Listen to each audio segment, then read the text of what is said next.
नमस्कार, good evening. कैसे हैं आप? फिक्र आपकी में एक बार फिर से आपका स्वागत है। शुरुआत कर रहे हैं इस वक्त की सबसे बड़ी खबरों के साथ। पहली बड़ी खबर आ रही है, प्रधानमंत्री आवास पर बहुत बड़ी बैठक में गृह मंत्री अमित शाह मौजूद। छत्तीसगढ़ से लौटते ही पीएम से मिलने पहुंचे अमित शाह। एक और बड़ी खबर आ रही है इस वक्त की दूसरी ब्रेकिंग न्यूज। यूसीसी पर कल सिख समुदाय की बड़ी बैठक। दिल्ली में रकाबगंज के गुरुद्वारे में बैठक होगी।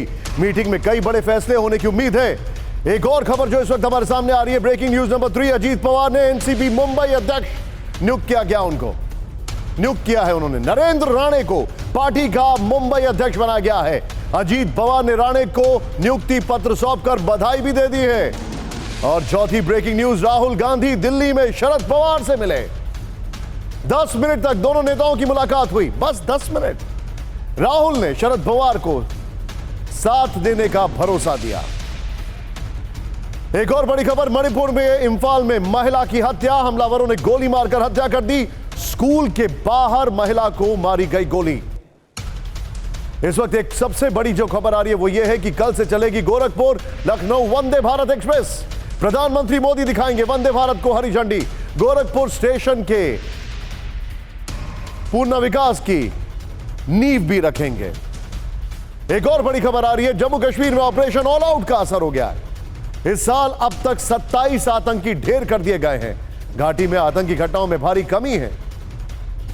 और ट्रकों के केबिन में एसी लगाने को हरी झंडी मिल गई है। नितिन गडकरी ने ड्राफ्ट नोटिफिकेशन को मंजूरी दी है। N2 और N3 कैटेगरी के ट्रकों के लिए यह फैसला होगा। और 9वीं ब्रेकिंग न्यूज, राहुल गांधी मानहानि मामले में फैसला कल आएगा। गुजरात हाईकोर्ट सुनाएगा फैसला। मोदी सरनेम केस में निचली अदालत से सजा हुई थी। लेकिन इस सब के बीच में क्या आप नहीं जानना चाहेंगे कि आज हमारे इस शो में कौन कौन सी वो खबरें हैं जो आपके लिए जानना, देखना और समझना बहुत जरूरी है। उसकी इनसाइड स्टोरी जानना जरूरी है। पहली बड़ी खबर, सीएम शिवराज ने किसकी चरण वंदना की है? सब समझ गए होंगे आप, लेकिन फिर भी इसकी डिटेल रिपोर्ट हमारे पास है। वोट वंदना वाला ये डैमेज कंट्रोल आपको जरूर देखना चाहिए। दूसरी खबर, दिल्ली में सचिन पायलट ने अशोक गहलोत को देखा तब क्या हुआ। 70 सेकंड का ये एक्सक्लूसिव वीडियो जरूर देखेगा। तीसरी खबर है सबसे धमाकेदार, जिन 5 विधायकों को शरद पवार और अजीत खोज रहे हैं, TV9 भारतवर्ष ने उन्हें खोज निकाला है। बातचीत भी हुई है कईयों से। चौथी खबर, यूसीसी पर किसने दिया केंद्र सरकार को ड्राफ्ट वाला चैलेंज, हम आपको बताएंगे। और 5वीं खबर, लौटकर प्रिगोजिन पुतिन के घर आया। तख्ता पलट या संधि, हम बताएंगे युद्ध की नई रणनीति। शुरुआत करते हैं आज की बड़ी खबर से। सब जानते हैं ये बड़ी खबर क्या है, सीधे दिखाइए यहां पर। अब इस तस्वीर को देखिए, चरण धोने से दाग धुल गए क्या? सवाल बहुत बड़ा है। और इस तस्वीर को देखिए, अब मध्य प्रदेश में पेशाब कांड हुआ। सीधी जिले में बीजेपी के कथित नेता प्रवेश शुक्ला पर गंभीर पेशाब कांड के आरोप लगे। शिवराज सरकार हिल गई। 3 दिन से शासन प्रशासन डैमेज कंट्रोल में लगा है। आज मुख्यमंत्री ने पीड़ित आदिवासी युवक दशमत रावत को भोपाल बुलाया। मुख्यमंत्री आवास पर मिले, न्याय की देवी अहिल्याबाई की मूर्ति के नीचे कुर्सी पर बैठाया, उनके दोनों पैर धोए, उस पानी को सिर से लगाया, दशमत रावत के माथे पर तिलक लगाया, शॉल उड़ाई, मिठाई खिलाई। जनता ही भगवान है इसका भरोसा दिया। उन्हें सुदामा कहा। अगर उन्हें सुदामा कहा तो क्या खुद को ये कहीं श्री कृष्ण तो नहीं समझ पाते? स्वागत सत्कार किया, घिनौने कृत्य पर माफी भी मांगी, कहा मुझे माफ कर दो। इसके बाद पूरे दिन साथ रहे, मीडिया के सामने और भी बहुत कुछ करते दिखाई दिए। लेकिन सवाल अब भी कायम है कि क्या ऐसा कर देने से दाग धुल जाएंगे? अब आपको एक दूसरी तस्वीर दिखाते हैं। कल हमने आपको दिखाया था कि आरोपी प्रवेश शुक्ला गिरफ्तारी के बाद किस तरह बिना खौफ थाने के अंदर आता है। भगवा गमछा लपेटे अकड़ वाली चाल में दिखता है। आरोपी प्रवेश शुक्ला की चाल से पुलिस पर सवाल उठे तो अब पुलिस भी डैमेज कंट्रोल करती दिखी। नए वीडियो में उसे धक्का देते हुए थाने के बाहर ले जाती हुई दिखी। उसका चेहरा भी ढका हुआ नहीं था। सवाल वही है कि क्या ऐसा कर देने से दाग धुल जाएंगे? डैमेज कंट्रोल वाली इन दोनों तस्वीरों के बारे में कुछ और जानकारी आपको देंगे। उससे पहले 37 सेकंड का यह वीडियो देखिए जो आपने दिन भर कहीं नहीं देखा होगा। इस वीडियो में मुख्यमंत्री शिवराज सिंह चौहान की आवाज सुनाई देगी। वो फोन पर पीड़ित दशमत रावत की पत्नी से बात कर रहे हैं। तुम्हारा मकान भी पूरा बनवाना है और वो पैसे मकान का भरोसा दिलाते। जवाब में दशमत रावत की पत्नी मुख्यमंत्री से कहती हैं, साहब मुझे पैसे का लालच नहीं, बस मेरा पति मुझे लौटा दो। क्या है ये कहानी? पति को लौटाने की बात क्यों कह रही है दशमत की पत्नी? क्या दशमत को किसी ने अगवा कर लिया था? बड़ी रिपोर्ट। सीधी जिले में पेशाब कांड का आरोपी प्रवेश शुक्ला कानून की गिरफ्त में है और पीड़ित दशमत रावत अब क्या ही कही है। उनकी पत्नी का पहले का ये बयान सुन लीजिए। काल से भी नहीं आए तो हमके चिंता सोच रहे। हाँ काल से भी अब हमके ना पता कि की ले गया कहाँ है। हाँ नहीं दिए भाई। अब आए क्या कहता था हम अब नहीं आए घरे तो हम अब जो है ना आधी रात पूरी रात जागे नहीं आए भाई। अपन पति यही तो हम चाहे कैसा ना हुई तो हम तो हेरब है ये। वीडियो वायरल होने के बाद से ही दशमत घर नहीं लौटे। बाद में पता चला कि पुलिस उनके साथ है। अब जाकर मालूम हुआ कि वो भोपाल में मुख्यमंत्री के साथ है। इससे राहत मिली।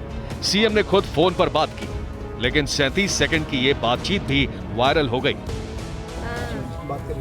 अरे ये मेरा भाई है, तुम मेरी बहन हो, कोई चिंता मत करो, इनको भेज रहा है। और बाकी परिवार की सब चिंता कर रहा हूँ मैं, है ना।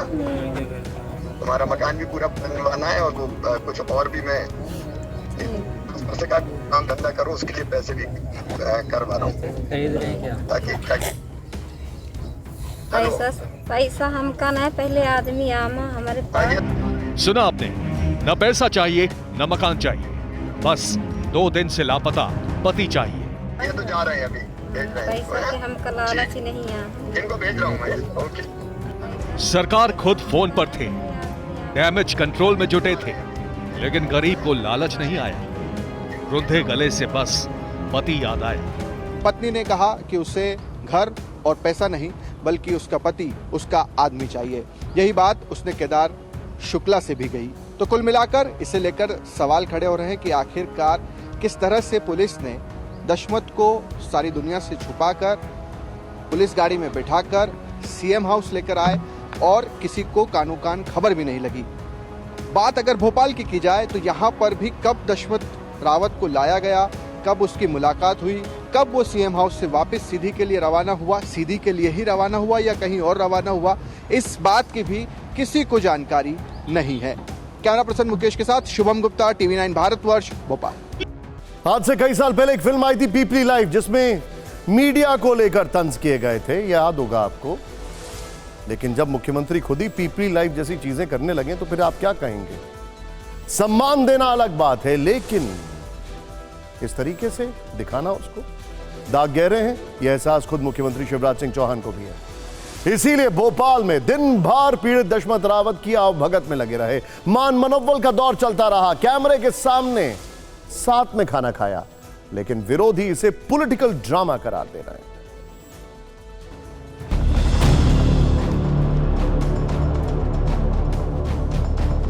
पेशाब कांड के भुक्तभोगी दशमत रावत की आवभगत के बाद सरकार ने खुद हर संभव मदद का भरोसा दिलाया। हर मुश्किल परेशानी दूर कर देने का भरोसा। बच्चे पढ़ रहे हैं, उनको छात्रवृत्ति वगैरह कुछ मिलता है, वजीफा मिलता है, और कोई परेशानी घर में कुछ भी हो तो मुझे बताओ। पैर धुलने का ये वीडियो सामने आया तो विपक्षी कांग्रेस के खेमे से तंज वाला बयान आया।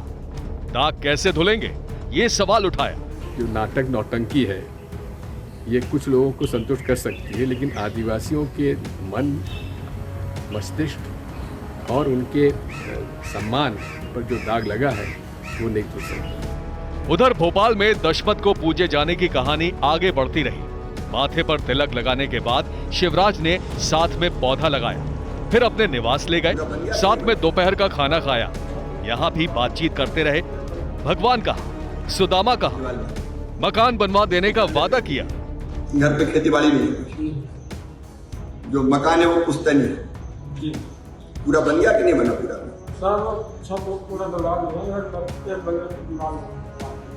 दीवार बन, तो उसको कर लेते हैं, पूरी घर अच्छे से बनता है। बाकी और कोई बात हो तो मुझे बताओ। मुझसे नाराज तो नहीं हो? पक्का?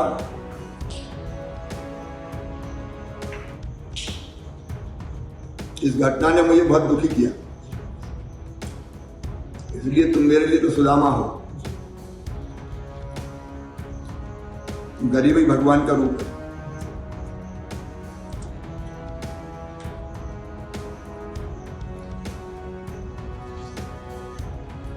जो अपन दोस्त बन गए ना, मैं संपर्क में रहूंगा, मिलते रहेंगे। उससे कितनी आमदनी हो जाती है? अगर मिल जाती है सर 400-500 से 400-500 रुपये मिल जाते हैं। 400-500 में घर चल जाता है। कांग्रेस को यहां भी शिवराज सिंह चौहान की कोशिशों में खोट दिखी। कमलनाथ ने इसे पॉलिटिकल स्टंट कहा। आदिवासी समाज कभी नहीं माफ करेगा। ये जितने भी पैर धुलवा ले, जितने भी कैमरा सामने लगवा दे, जिसकी आत्मा, जिसका मन साफ होता है, वो ये कैमरा से नहीं करते। अंडरलाइनिंग लाइन, तुम मुझसे नाराज तो नहीं हो ना? देखा आपने कैसे उन्होंने पूछा और कहा तुम मेरे लिए सुदामा हो, तो खुद क्या खुद को भगवान कृष्ण समझ बैठे? सोचने वाली बात है। हमने आपको पीड़ित की बात बताई, अब आरोपी प्रवेश शुक्ला से जुड़ी आज की बड़ी खबर बताते हैं। शिवराज सरकार ने उस पर एने से लगाया, घर को बुलडोजर से गिराया। अब आरोपी प्रवेश शुक्ला के घर वाले बेघर हो गए हैं, गैस सिलेंडर और चूल्हा लेकर सड़क पर बैठे हैं, भूखों मरने की बात कह रहे हैं।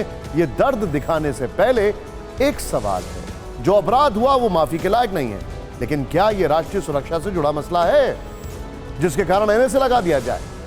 गलती परिवार का एक सदस्य करे तो पूरा परिवार का आशियाना उजाड़ देना क्या सही है? अपराध के फौरन बाद अतिक्रमण का हवाला देकर घर गिरा देना कहां तक सही है?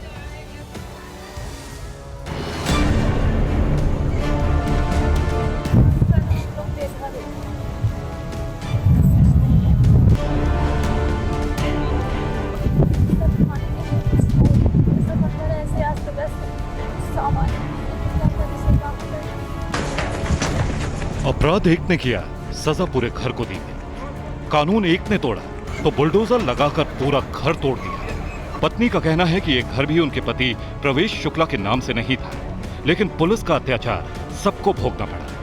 जेल चले गए, हम लोग को भी उठा के ले गए थे सर। उनका घर भी नहीं था सर, ये मेरे पापा का घर था, वो उनका घर था। मेरी दादी बनवाई थी, मेरे सास ससुर को भी नहीं है, मेरी दादी बनवाई थी सब बच्चों के लिए। आरोपी की पत्नी अपने छोटे बच्चे और परिवार वालों के साथ कल से ही घर के बाहर गैस सिलेंडर रखकर बैठी है। बर्तन खाली है, अनाज नहीं है। सरकार से सवाल पूछ रही हैं कि उनका क्या कसूर? 3 साल की बच्ची का क्या दोष? उसका पेट कैसे भरेगा? बारिश के मौसम में छत कौन देगा? हम लोग भूखे मर रहे हैं। मेरी छोटी सी 3 साल की बच्ची है सर, पाउच खा खा के दे रही है। इसके लिए खिचड़ी बनाने के लिए मुझे जगह नहीं है, बताइए अब मैं क्या करूँ? सीएम शिवराज सिंह चौहान ट्वीट करके कहते हैं कि जनता भगवान है, तो सवाल पूछा जाना चाहिए कि क्यों इन्हें बेघर किया गया, दाने दाने को मोहताज क्यों किया।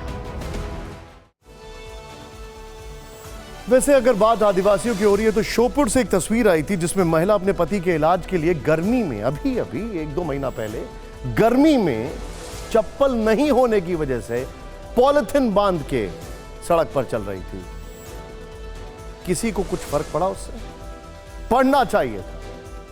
मध्य प्रदेश में इसी साल चुनाव होंगे, इलेक्शन राजस्थान में भी है, लिहाजा कांग्रेस अपने सभी ढीले अस्त्र टाइट करने में जुटी हुई है। पायलट मुस्कुराए, झगड़ा सुलझा। अच्छा, कब तक? कर्नाटक चुनाव से पहले जिस अशोक गहलोत को सचिन पायलट शायद देखना नहीं चाहते थे, आज उन्हीं को देखकर वो मुस्कुराने लगे।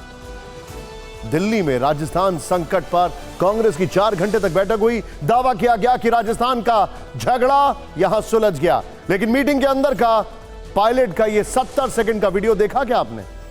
क्या आप ये जानते हैं कि अंदर क्या हुआ कांग्रेस की मीटिंग के वो 70 सेकंड? क्योंकि असली खबर इसी में छिपी है।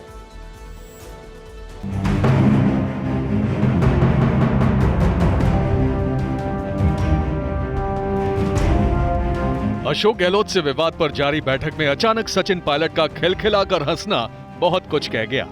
मीटिंग हॉल में राहुल गांधी के बाईं तरफ अध्यक्ष मल्लिकार्जुन खड़गे और केसी वेणुगोपाल समेत बाकी नेता बैठे थे, जबकि उनके दाहिनी ओर सचिन पायलट। उन्हीं के पास बड़ी सी स्क्रीन लगाई गई जिस पर जयपुर से अशोक गहलोत वीडियो कॉन्फ्रेंसिंग से जुड़े। कहा जा रहा है कि फोटो सेशन के दौरान राहुल ने अचानक बीच में रखे लैपटॉप को थोड़ा ऊपर उठाने के लिए कहा ताकि सबको गहलोत नजर आए, जिस पर पायलट मुस्कुराने लगे। इसी बीच केसी वेणुगोपाल ने राहुल गांधी से कहा कि गहलोत को दिखाने के लिए बड़ी स्क्रीन लगाई गई है। फिर उन्होंने स्क्रीन की ओर हाथ उठाकर पायलट से कुछ कहा, तब वो गंभीर दिख रहे थे। फिर उनके बगल में बैठे एक नेता ने भी स्क्रीन दिखाने की कोशिश की, तभी सचिन पायलट ने जोर का ठहाका लगाया। फिर बाद में वो गहलोत को देखने के लिए कुछ पल के लिए मुड़े। मीटिंग से जब वो बाहर निकले तब भी उन्होंने मीडिया के सामने ठहाका लगाया और विजय मुद्रा में नजर आए। अगर ये साथ आए हैं या कहा जा रहा है साथ आए हैं, तो इसके पीछे क्या वो उदयपुर की बीजेपी की रैली तो नहीं जिसमें केंद्रीय मंत्री, गृह मंत्री बल्कि अमित शाह जी थे और वसुंधरा राजे थी और एक दिन पहले जाकर वो सब कुछ देख रही थी। अब आप समझ गए होंगे मैं क्या कह रहा हूं। तो सवाल यह कि आखिर ऐसा क्या हुआ कि उनका हंसना रोके नहीं रुक रहा था। पायलट की हंसी यूं ही नहीं थी क्योंकि कांग्रेस ने दावा किया है कि राजस्थान का विवाद सुलझ गया है और उनकी तीनों प्रमुख मांगे मान ली गई हैं, जिसके मुताबिक वसुंधरा राजे सरकार के भ्रष्टाचार की जांच पर कमेटी बनेगी। जांच पर कमेटी बनेगी। ट्विस्ट है स्टोरी में। पेपर लीक मामले में उम्र कैद की सजा का प्रावधान होगा, जिसकी जानकारी गहलोत ने दी। आरपीएससी यानी राजस्थान पब्लिक सर्विस कमीशन में गड़बड़ी ठीक करने के लिए कदम उठाए जाएंगे। सूत्र बता रहे हैं कि सचिन पायलट की भूमिका पर एक हफ्ते में बड़ा ऐलान हो सकता है। पायलट ने भी बैठक में हुए फैसले पर खुद को संतुष्ट बताया। है उन सभी बातों को, उन सभी इश्यूज का संज्ञान पूरी तरह एआईसीसी ने लिया है, कांग्रेस पार्टी ने लिया है और इस सभी पर कार्रवाई करने के लिए भी आगे की रूपरेखा बनाई है। मुझे जो जिम्मेदारी कांग्रेस पार्टी ने दी है, केंद्र में दी है, राज्य में दी है, संगठन की जिम्मेदारी दी हो, जो मुझे जिम्मेदारी दी है उसको पूरी निष्ठा से मैंने निभाया है। जो रोल मुझे अदा करना होगा उस पर जो भी हमारी पार्टी निर्देश करेगी उस पर हम काम करेंगे। अब आप हमारे दर्शक सबसे ज्यादा समझदार हैं। आप सब जानते हैं सचिन पायलट की जो मांगे हैं, क्या वो खुद राज्य सरकार को पूरी नहीं करनी चाहिए थी? तो फिर ये मांगे मानने के बाद क्या सचिन मान गए, या फिर जो एक हफ्ते में उनका जो किरदार तय किया गया है उसकी वजह से वो मांगे हैं? ये आप खुद समझ जाएंगे। इस सब के बीच में इस मीटिंग को राहुल गांधी ने फेसबुक पोस्ट के जरिए साझा किया और अलग अलग तस्वीरें डालते हुए लिखा कि कांग्रेस अध्यक्ष श्री मल्लिकार्जुन खड़गे जी के नेतृत्व में आज राजस्थान कांग्रेस नेताओं के साथ बैठक की। कांग्रेस राजस्थान में एक बार फिर सरकार बनाएगी और जनता के बेहतर भविष्य के लिए कार्य करती रहेगी। यह तो हुई मोटी बात, लेकिन राहुल गांधी का रुख क्या है यहां यह जानना जरूरी है। सूत्रों के हवाले से जो खबर आ रही है, उन्होंने इस बैठक में अशोक गहलोत और सचिन पायलट दोनों की तारीफ की। ओके, राज्य में अच्छी योजनाएं लाने के लिए मुख्यमंत्री के काम को सराहा, ठीक है। बीजेपी के भ्रष्टाचार पर अनशन करने के लिए पायलट की प्रशंसा की, यह भी ठीक है। तो फिर प्रॉब्लम कहां थी? All is well, all is well. बताइए, सत्ता का यह कैसा विचित्र खेल है। सरकार आपकी, 5 साल तक आपने राज किया और जब चुनाव सिर पर आए तो पुरानी सरकार के गड़े मुर्दे उखाड़कर हंस रहे हैं। यहां कुछ सवाल भी हैं। मसलन वसुंधरा के कथित भ्रष्टाचार की फाइल पर कुंडली मारकर क्यों बैठे रहे गहलोत? जैसा हमने आपसे बोला, यह तो सरकार का दायित्व था, उसका काम था। सचिन पायलट चिल्लाते रहे, लेकिन 5 साल तक आला कमान उनकी बातों को अनसुना क्यों करता रहा? दरअसल ऐसे सवालों का जवाब जनता को तो पता ही है कि यह सब चुनावी जादूगरी है। राजस्थान के मुख्यमंत्री अशोक गहलोत को जादूगर भी कहा जाता है, लेकिन ऐसा क्यों है यह अब आप समझिए, बड़ा इंटरेस्टिंग है। जिस दिन पायलट मामले पर दिल्ली में बैठक थी, कांग्रेस आला कमान मौजूद थे, ठीक उसी दिन उन्होंने अपनी सरकार की एक योजना को ट्वीट किया, पूरा सस्पेंस रखते हुए। कुछ बताया नहीं उस प्लान के बारे में, लेकिन यहां एक टाइमिंग बहुत जरूरी है समझना। बहरहाल मुख्यमंत्री ने 3 सेकंड और 5 सेकंड के 2 वीडियो ट्वीट किए। एक आज का है, दूसरा कल का। एक में लिखा था जब हटेगा पर्दा, कल खास मिलेगा उस पल। वहीं दूसरे में लिखा है कि राजस्थान को जल्द ही बहुत बड़ा सरप्राइज मिलने वाला है। सीएम ने भले ही अपनी योजना पर सस्पेंस बना के रखा, बेशक वो कल इसके बारे में विस्तार से बताएंगे, लेकिन हम आज ही इससे पर्दा हटाने वाले हैं, जिसके लिए जयपुर में बड़े बड़े पोस्टर लगाए गए हैं, सड़क किनारे बोर्ड लगाए गए हैं जिस पर लिखा है बस थोड़ा इंतजार, हम ला रहे हैं आपके लिए कुछ खास। वेबसाइट का लिंक भी दिया गया है। लोगों को जोड़ने की प्लानिंग जो है मुख्यमंत्री अशोक गहलोत ने की है, और ये आप देख सकते हैं कि पूरे शहर भर में इस तरह के पोस्टर लगे हैं, और ये आप देख सकते हैं किस तरीके से पर्दा उठ रहा है। और ये जानकारी मिली है कि मुख्यमंत्री अशोक गहलोत सोशल मीडिया के माध्यम से ये योजना लेके आए हैं, और इस योजना में कॉन्टेस्ट होगा। अब आपको बताते हैं चुनावी साल में गहलोत के पिटारे से निकले इस कॉन्टेस्ट के बारे में, जिसके जरिए सरकार 1 महीने तक रोज इनाम बांटेगी। जनता के पास हर दिन 2,75,000 रुपए जीतने का मौका होगा, लेकिन इसके लिए उनको सरकार की वेबसाइट पर वीडियो अपलोड करना होगा और यह बताना होगा कि उनको योजनाओं का लाभ कैसे और कितना मिला। इसके बाद सरकार की बनाई जूरी विजेताओं को चुनेगी, जिसमें पहला पुरस्कार 1 लाख रुपए, दूसरा 50,000, तीसरा 25,000 और 1,000 रुपए के 100 सांत्वना पुरस्कार दिए जाएंगे। माना जा रहा है कि इस कॉन्टेस्ट में सोशल मीडिया के जरिए प्रदेश के 1.5 करोड़ लोग जुड़ेंगे और एक व्यक्ति तक इस तरह से पहुंच बनाने में सरकार का 1 रुपया ही खर्च होगा। लेकिन सवाल खड़ा यह होता है कि 5 साल पूरे होने पर सरकार यह कॉन्टेस्ट करेगी कि हमारी योजना कौन सी अच्छी लगी, या यह सवाल करेगी कि कहां कमी रह गई। सोचिए जरा। लेकिन कांग्रेस के इस प्लान के ट्रेलर ने राजस्थान में सियासी खलबली मचा दी है। बीजेपी ने इसे टैक्स के पैसे का दुरुपयोग बताया, तो वहीं सरकार अपने फैसले को सही ठहरा रही है। प्रलोभनों के आधार पर अपने मतों को तोड़ने का विषय, रोज नई नई घोषणाएं करते हैं जो घोषणाएं धरातल पर नहीं आ सकती, और किसी भी तरह से ये जो डूबता हुआ जहाज है उसको कुछ तिनकों के सहारे से दोबारा पड़ाव पर लेके आ जाए, इसका प्रयास है।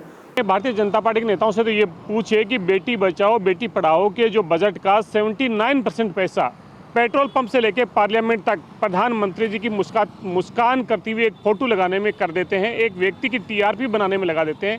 बेहतर है मुख्यमंत्री जी सिर्फ अपनी योजनाओं को जन जन तक पहुंचाना चाहते हैं। लॉटरी में आदमी या तो करोड़पति बनता है या एक झटके में कंगाल। ये योजना भी कुछ उसी तरह की लॉटरी लग रही है। जीते तो अर्श पर नहीं तो फर्श पर। आपको बता दें, राजस्थान का इतिहास रहा है कि वहां लगातार कोई 2 बार सत्ता में नहीं लौटा है। यहां पर बहुत बड़ा नंबर ने गेम है। एनसीपी के 5 की तलाश। नंबर गेम में एनसीपी का किंग कौन, इसको लेकर सस्पेंस अभी बरकरार है और ये एक्सक्लूसिव डिटेल वाली रिपोर्ट हमारी आज की जरूर देखिए। कल शरद पवार और अजीत पवार दोनों गुटों की बैठक हुई। बैठक में विधायकों की संख्या के जो दावे किए गए उसके मुताबिक अजीत पवार की मीटिंग में 32 तो शरद खेमे की बैठक में 16 विधायक शामिल हुए।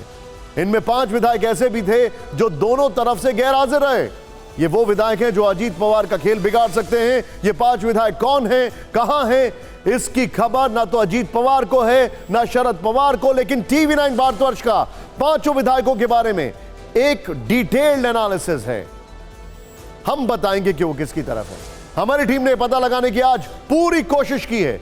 ध्यान से देखें ये रिपोर्ट।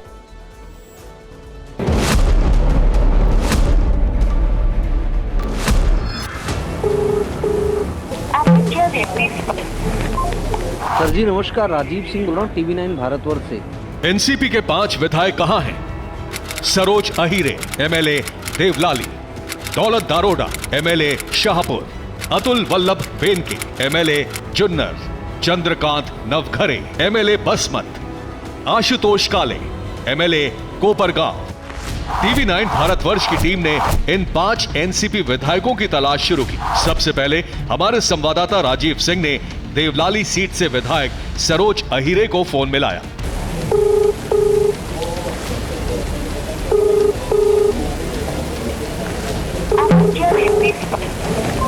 सरोज अहीरे ने फोन नहीं उठाया। उनके बारे में कोई सुराग नहीं मिला। हालांकि हमें पता चला कि वो नासिक में मौजूद हैं। इसके बाद TV9 संवाददाता ने महाराष्ट्र के शाहपुर सीट से विधायक दौलत दारोडा का नंबर डायल किया।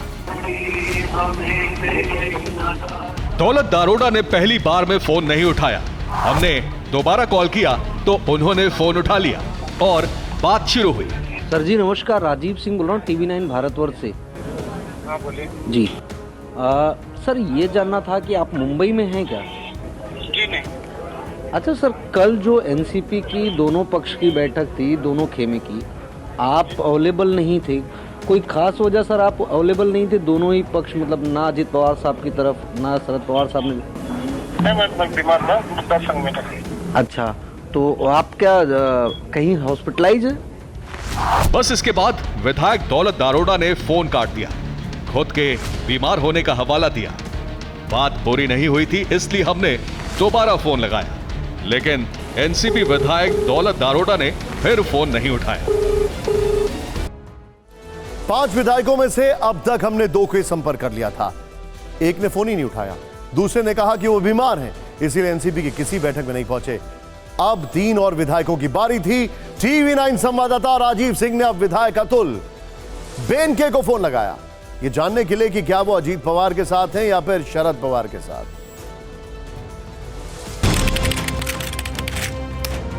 महाराष्ट्र के जुन्नर से विधायक अतुल बेनके का फोन मिलाया तो वो नॉट रीचेबल आया। कॉल केला गेलेला नंबर यावेळेस नेटवर्क कव्हरेज एरिया म्हणजे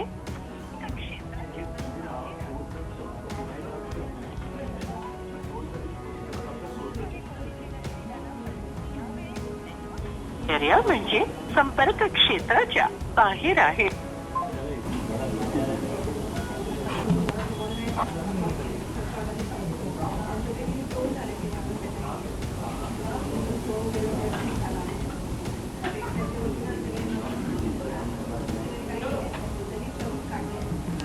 व्हाट्सएप कॉल करने पर भी फोन नहीं उठा, यानी 5 में से तीसरे विधायक से बात नहीं हो पाई। अब बारी थी कोपरगांव सीट से विधायक आशुतोष काले की। संवाददाता निधि वासनदानी ने उनके नंबर पर फोन किया और फोन उठ गया। हेलो, आशुतोष काले जी बोल रहे हैं? उनका पीए बात कर रहा हूँ मैडम। जी जी सर, अभी कहाँ पे होंगे? सर अभी out of country madam. Out of country? मतलब इंडिया से बाहर चले गए? हाँ, इंडिया के बाहर है। लेकिन वो तो एनसीपी में हैं, और किसके साथ हैं ये आप बता पाएंगे? नहीं मैडम, वो आने के बाद ही पता चलेगा, वो अभी मुझे प्रतिक्रिया नहीं थी। तो कौन विधायक किसके साथ हैं? अजित पवार गुट के साथ या शरद पवार गुट के साथ, ये कैसे क्लियर होगा अगर कंट्री से बाहर चले गए? नहीं, वो आने के वक्त बताएंगे ना, 10 तारीख को आने वाले हो अगले। वो 10 तारीख को वापस लौटेंगे आशुतोष काले जी? हाँ, 10 तारीख को वापस आने वाले। अजीत और शरद पवार गुट की मीटिंग से नदारद रहने वाले 5 में से अब तक 4 विधायकों को हम फोन कर चुके थे। अब 5वें का नंबर था। बसमत से एमएलए चंद्रकांत नवघरे से बातचीत के लिए हमने नंबर घुमाया। हेलो चंद्रकांत जी नमस्कार, राजीव सिंह बोल रहा हूँ TV9 भारतवर्ष से। जी सर, आप मुंबई में हैं क्या? नहीं। अच्छा सर, एक चीज ये जानना था कि आप सर कल जो बैठक हुई थी उसमें आप आ नहीं पाए थे। साहब उसके बारे में मैं उनका पीए बात कर रहा हूँ साहब, हमारे बिजी इलेक्शन है कारखाने की। अच्छा, हाँ, सहकारी संस्था का। खाली ये जानना था, जो चंद्रकांत जी अभी मतलब पवार दादा के साथ में है या बड़े साहब के साथ में है, शरद पवार साहब के? हाँ, बड़े साहब के। अच्छा, शरद पवार साहब के साथ में हैं। हाँ। तो चंद्रकांत जी से बात हो सकती है? नहीं, थोड़ी 1-1.5 घंटे बाद, 1-1.5 घंटे बाद। अच्छा। तो पीए की माने तो विधायक चंद्रकांत नवघरे शरद पवार के साथ हैं। ऐसे में नंबर गेम देखा जाए तो कल अजीत पवार की मीटिंग में 32 तो शरद पवार खेमे की बैठक में 16 विधायक आए, 5 नहीं आए। हमने 5 से संपर्क किया और पता चला कि इनमें से एक शरद पवार के साथ है। ऐसे में शरद पवार का नंबर 16 से बढ़कर 17 हो गया। अंग्रेजी में एक शब्द होता है फेंस सिटर्स, जिसके लिए कई बार यह भी कहा जाता है, लालू जी ने नाम दिया था मौसम वैज्ञानिक। वो मौसम देखकर इधर से उधर कूदते हैं। कई ऐसे दिखाई देंगे आपको। पवार घराने की पॉलिटिकल फाइट में पूरा खेल नंबर का, इसलिए अंकगणित दुरुस्त करने के लिए हाथ पैर मारे जा रहे हैं। लेकिन ये देखिए, ये कटप्पा और बाहुबली कौन है यहां पर? बड़ी इंटरेस्टिंग खबर है। पोस्टर देखिए, शरद पवार और अजीत पवार की सियासी लड़ाई का मैदान आज मुंबई से दिल्ली शिफ्ट हो गया है और अब शरद पवार ने दिल्ली में एनसीपी की राष्ट्रीय कार्यकारिणी की बैठक ली। ये बैठक उनके दिल्ली वाले घर पर हुई। बैठक के लिए शरद पवार और सुप्रिया सुले मुंबई से दिल्ली पहुंचे। शरद पवार गुट के सांसद, कई सीनियर नेता और राज्यों की यूनिट के नेता भी मीटिंग में मौजूद रहे। लेकिन शरद पवार के आने से पहले ही दिल्ली में पोस्टर वॉर शुरू हो गया है। फिल्म बाहुबली की तर्ज पर कटप्पा और बाहुबली की तस्वीर पोस्टर पर छाप दी गई है। उनके समर्थक पोस्टर के जरिए अजीत पवार और उनके साथ गए नेताओं पर गद्दार वाला तंज कसने लगे हैं।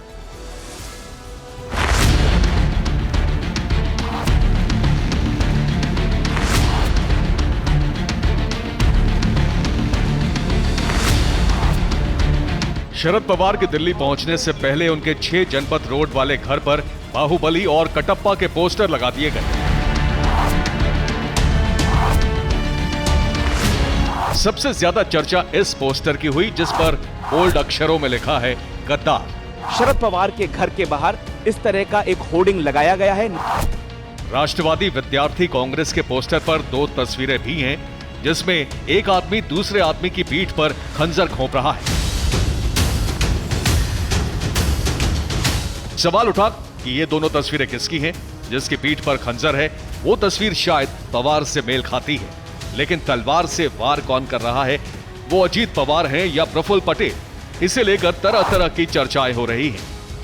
पोस्टर पर लिखी इन 2 लाइनों को भी देखिए। लिखा है, सारा देश देख रहा है, अपनों में छुपे गद्दारों को माफ नहीं करेगी जनता, ऐसे फर्जी मक्कारों को। बुजुर्ग पवार दिल्ली आए तो उनके घर के बाहर हाथों में पार्टी का झंडा लिए समर्थकों की भीड़ भी उमड़ आई। को कैसे रिटायर कर देंगे?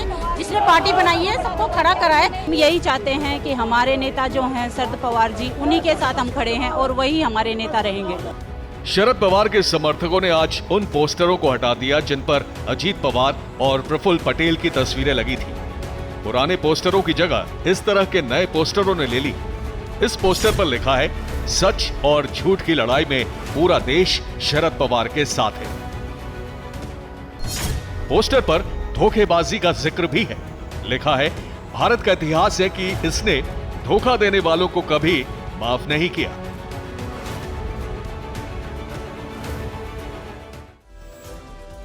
लेकिन इस पोस्टर के बाद एक नेचुरल सा सवाल आपके मन में नहीं आ रहा है? मेरे तो आ रहा है कि अगर यह बाहुबली 1 है तो बाहुबली पार्ट 2 कब और कितनी जल्दी आएगा? सोचिए। अब आपके मन में एक सवाल और होगा कि आखिर शरद पवार और अजीत पवार के राजनीतिक युद्ध में कटप्पा और बाहुबली जैसे किरदार क्यों सामने आए? हालांकि दोनों महाराष्ट्र से आ रहे हैं। आप में से कई कटप्पा और बाहुबली को लेकर थोड़ा कंफ्यूज भी हो रहे होंगे। वहां मामा भांजा था, यहां चाचा भतीजा है। तो बात यह है कि कटप्पा 2015 में रिलीज एस.एस. राजामौली की फिल्म बाहुबली द बिगिनिंग का एक ऐसा कैरेक्टर था जो फिल्म के नायक बाहुबली को धोखे से इसी तरह तलवार से मार देता है। हालांकि फिल्म के पहले पार्ट में यह सस्पेंस रखा गया था कि बाहुबली को कटप्पा ने क्यों मारा। हमें पता है यहां पर कटप्पा और बाहुबली ने क्यों किया। वैसे सत्ता और राजनीति के लिए दोस्ती और रिश्ते तोड़ने, विश्वासघात करने की कहानियां नई बिल्कुल नहीं हैं। 2 सियासी दोस्तों में से एक कब कटप्पा बन जाए और दूसरा बाहुबली की तरह मारा जाए, यह कहा नहीं जा सकता है। आपको महाराष्ट्र की राजनीति की कुछ घटनाओं के बारे में बताते हैं जब कुर्सी के लिए एक नेता ने दूसरे नेता का साथ छोड़ दिया। जिस तरह कुर्सी के लिए अजीत पवार ने चाचा का साथ छोड़ा, वैसे ही शरद पवार ने 45 साल पहले वसंत दादा पाटिल के साथ किया था। शरद पवार ने 40 एमएलए के साथ मिलकर वसंत दादा पाटिल की सरकार गिरा दी। 1991 में छगन भुजबल में 16 विधायकों के साथ मिलकर बगावत की और बाल ठाकरे की शिवसेना छोड़ दी। 2005 में ठाकरे परिवार में पावर की लड़ाई छिड़ी। राज ठाकरे चाचा बाल ठाकरे की शिवसेना छोड़कर चले गए। 2013 में ऐसी लड़ाई महाराष्ट्र के कद्दावर नेता गोपीनाथ मुंडे के परिवार में भी छिड़ी। भतीजे धनंजय मुंडे ने गोपीनाथ मुंडे का साथ छोड़कर एनसीपी ज्वाइन कर ली।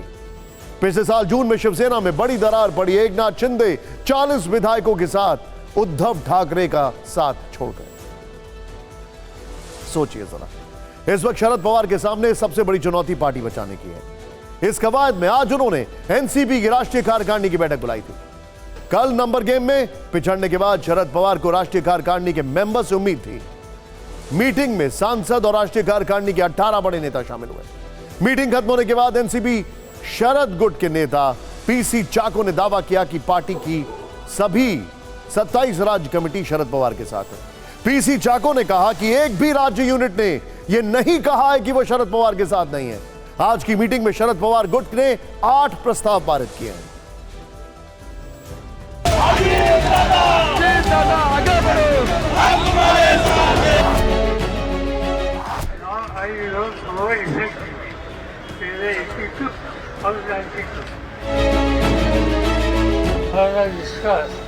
चुनाव आयोग पर है। हम जो हमें कुछ कहना है वो तो चुनाव आयोग के सामने जाएंगे। राष्ट्रवादी कांग्रेस की जो नीतियां हैं, जो शरद पवार की अध्यक्षता में चल रही थी, मुझे लगता है कि शरद पवार साहब को आत्मचिंतन की जरूरत है। एक बात पक्की है कि राष्ट्रवादी कांग्रेस पार्टी का मैं प्रेसिडेंट हूँ।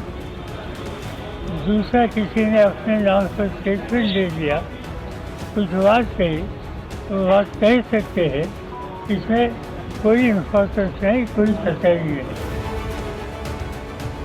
पूरी तरह शरद पवार के साथ है।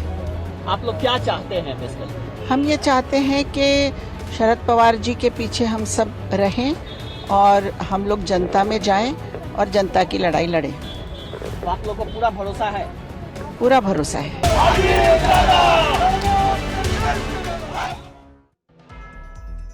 शरद पवार और अजीत पवार के बीच पार्टी और सिंबल की लड़ाई चल रही है। नेचुरल था, ऐसा तो होना ही था।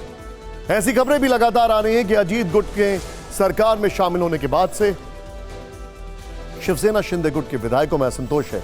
विधायक गुस्से में है। कल शाम मुंबई में एकनाथ शिंदे ने एक लंबी बैठक की, जिसके बाद कई तरह की चर्चा होने लगी, कई सवाल खड़े हुए। हमने कल आपको शिंदे खेमे के संजय शिरसाट की बात सुनाई थी, वो खुलकर नाराजगी जाहिर कर रहे थे। लेकिन आज जब टीवी 9 भारतवर्ष संवाददाता राजीव सिंह ने उनसे एक्सक्लूसिव बातचीत की तो उनके तेवर नरम दिखाई दिए। वो किंतु परंतु लगाकर बातें करते दिखाई दिए।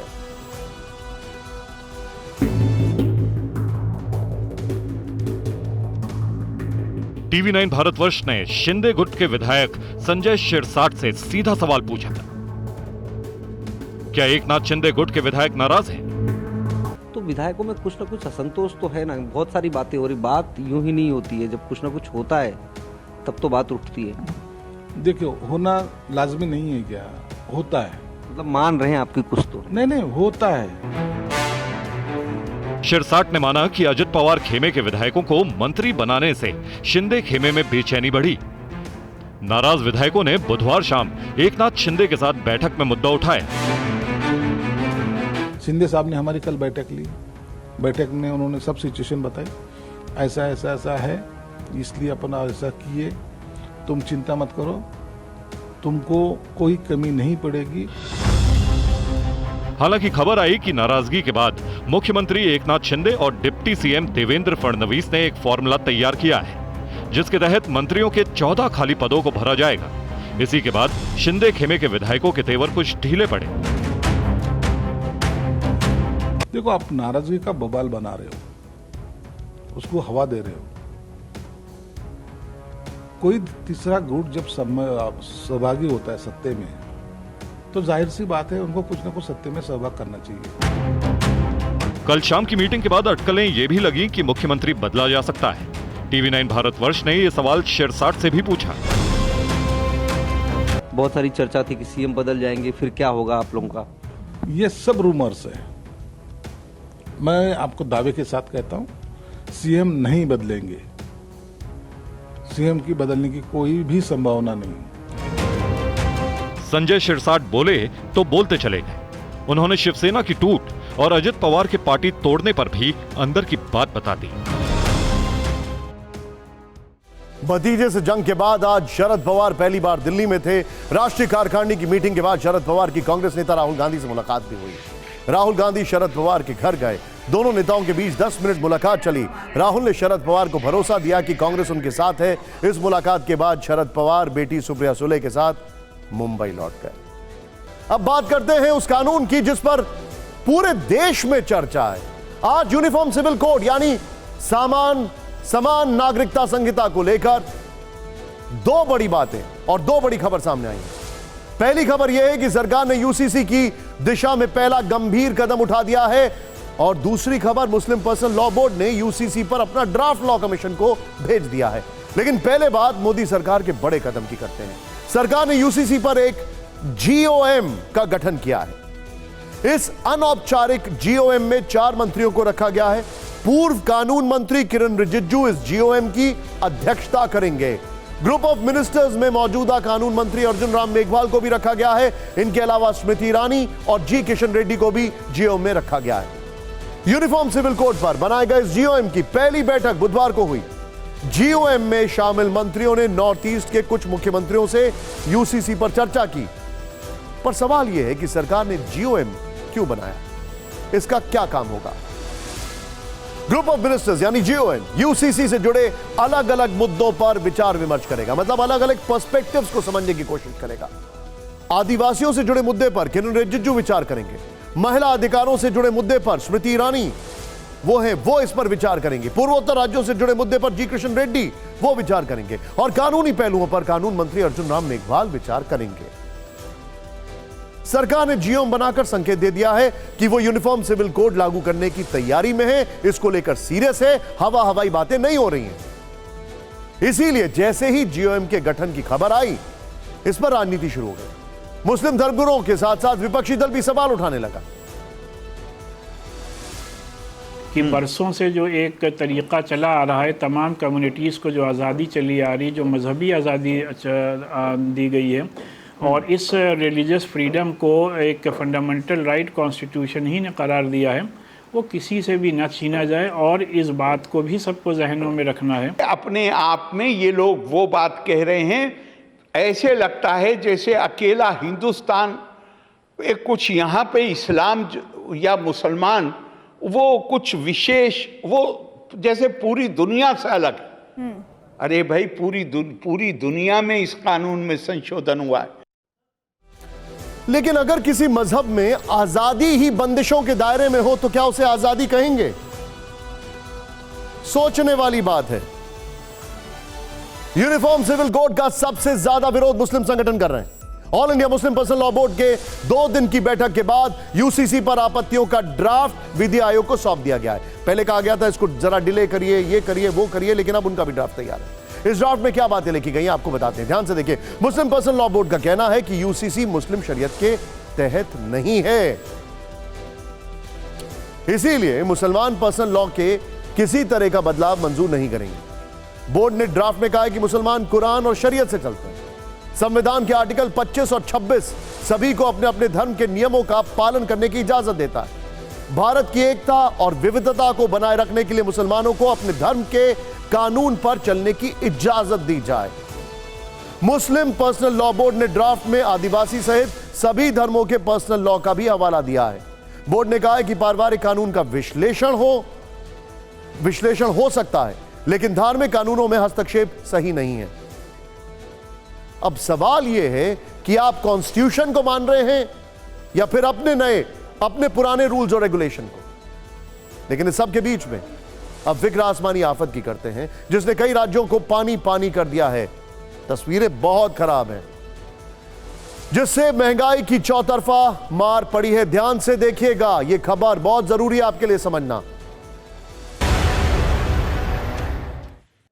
इस खबर को बताने से पहले एक फैक्ट, सड़कों पर पानी और सब्जी मंडियों में सब्जियों के दाम ऐसा लगता है एक साथ बढ़ रहे हैं, लेकिन पानी तो ड्रेन आउट हो रहा है, दाम ड्रेन आउट नहीं हो पाते हैं। हिमाचल, उत्तराखंड, मध्य प्रदेश, राजस्थान, अलग अलग राज्यों और जिलों से जो तस्वीरें सामने आ रही हैं, सूबे और शहरों के नाम भले ही अलग हैं, लेकिन तस्वीरें एक जैसी हैं। चंद मिनटों की बारिश होती है, पूरा इलाका जलमग्न हो जाता है। बारिश की वजह से न सिर्फ भारत बल्कि चीन में भी हाल बेहाल है। आप 4 तस्वीरें देख सकते हैं। इस बार जो हालात हैं वो आशंका से भी ज्यादा डरावने हैं। ये देखिए, सबसे पहले हिमाचल, फिर यहां पर कॉन्ट्रास्ट बिल्कुल नहीं, सिमिलैरिटी है चीन की। यहां पर नीचे देखिए, सैलाब में गाड़ी फंस गई है, हरिद्वार उत्तराखंड। यहां पे फिर से एक चीन आपको मैं दिखा रहा हूं। इसीलिए आज हम बात देश की नहीं बल्कि दुनिया की करेंगे। जो तस्वीरें आपको दिखाएंगे, यकीन मानिए उन्हें देखकर आपको यकीन नहीं होगा कि ऐसा भी हो सकता है।